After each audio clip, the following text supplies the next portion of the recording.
COP3D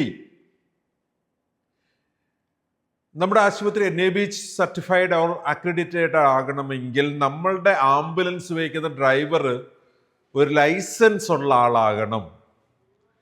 നമ്മുടെ technicians CPR trained ആയിരിക്കണം, അല്ലെങ്കിൽ ഏതെങ്കിലുമൊക്കെ രീതിയിൽ ലൈഫ് സപ്പോർട്ടിംഗ് ട്രെയിനിങ് കിട്ടിയവരായിരിക്കണം.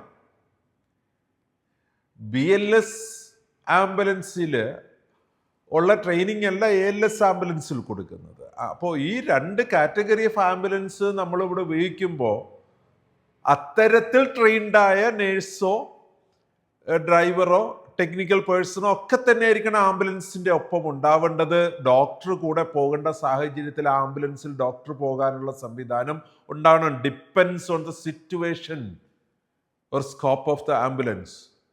നമുക്ക് ഡ്രൈവർക്ക് കൃത്യമായ ലൈസൻസ് ഉണ്ടാകണമെന്ന ഏറ്റവും ബേസിക് ആയിട്ടുള്ള കാര്യം നമ്മൾ വെരിഫൈ ചെയ്യാറുണ്ടോ? അയാളുടെ ലൈസൻസ് നമ്പർ ഗ്രേപ്സിൽ നിങ്ങൾക്കറിയാം, ഒരു ഡ്രൈവറെ രജിസ്റ്റർ ചെയ്യുമ്പോൾ അതിൻ്റെ ലൈസൻസ് നമ്പർ ഇല്ലാതെ രജിസ്റ്റർ ചെയ്യാൻ പറ്റില്ല. ചിലപ്പോഴൊക്കെ ചില ഹോസ്പിറ്റലിൽ നമ്മളോട്ട് തർക്കിക്കാറുണ്ട്, ഇതൊക്കെ എന്തിനാണ് മാൻഡേറ്ററി ഫീൽഡാക്കി വെച്ചിരിക്കുന്നത്, നിങ്ങൾക്ക് അതെടുത്ത് കളഞ്ഞൂടെ, വെറുതെ ഡ്രൈവറിൻ്റെ പേര് കൊടുത്ത് ഞങ്ങൾക്ക് ആഡ് ചെയ്താൽ മതി എന്ന്. പറ്റില്ല.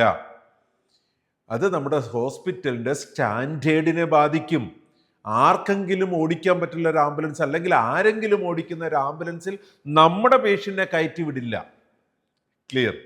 നമ്മളുടെ ട്രീറ്റ്മെൻറ്റിന്, നമ്മളുടെ പേഷ്യൻ്റ് ട്രാൻസ്പോർട്ടേഷന്, നമ്മുടെ എമർജൻസി സിറ്റുവേഷന് നമുക്ക് ആംബുലൻസ് ഓപ്പറേറ്റ് ചെയ്യുന്നത്, അത് ഡ്രൈവ് ചെയ്യുന്നതാണെങ്കിലും അതിനകത്ത് മെഡിക്കൽ സംവിധാനങ്ങൾ കൊടുക്കുന്നതാണെങ്കിലും സപ്പോർട്ട് കൊടുക്കുന്നതാണെങ്കിലും ട്രെയിൻഡ് പേഴ്സൺസ് ആയിരിക്കണം. So COP3D says that the ambulance is operated by trained person.